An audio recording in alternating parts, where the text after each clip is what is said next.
Take one. Yeah. All right, I'm recording. I'm here today with Cedric Jackson, National Coordinator for Equal Employment Opportunity and Diversity at SAG-AFTRA. In his capacity as National Coordinator, he's responsible in terms of making sure that casting notices aren't discriminatory in any way, shape, or form. Would you mind telling us a little bit more about what you do on a day-to-day basis? Well, on a daily basis, I receive calls from members that are out on set, and they usually have problems of being, discriminatory issues, such as being denied access to certain sets or things that are against the laws of the American Disability Act and Equal Employment Opportunities Commission. Okay. And what are some of the biggest issues and mistakes you notice in regards to casting notices? Well, some of the biggest issues, really there are two. Primarily the first one is the fact that the casting notices are drafted so specific as to name a specific age or a specific gender or nationality that on its face it can't help but be discriminatory. And then the second one is the fact that outdated language is used, such as wheelchair bound instead of wheelchair user, and that is offensive to a lot of communities. Okay. And for producers, directors, and casting agents who are posting casting notices, what are 3 key pieces of advice you would give them?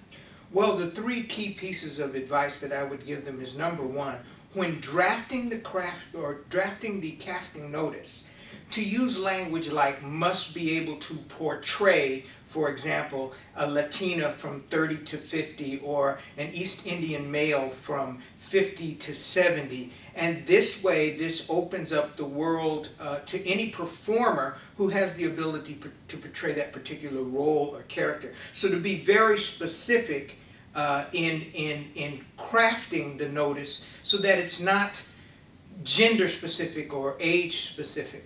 The second key piece of advice would be that productions have the ability to be very creative in what they do.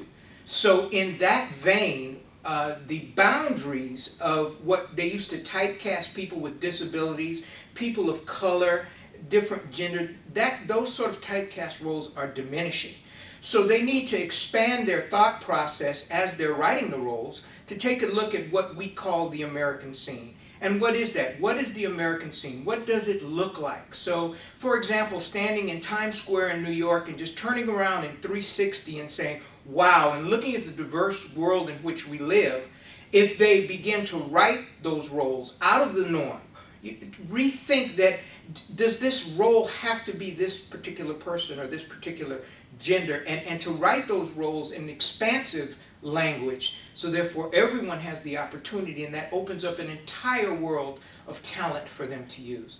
And then finally, to call us here at SAG-AFTRA. We're here, we're industry partners, and our job as industry partners is to get involved in the crafting of those notices before they become issues.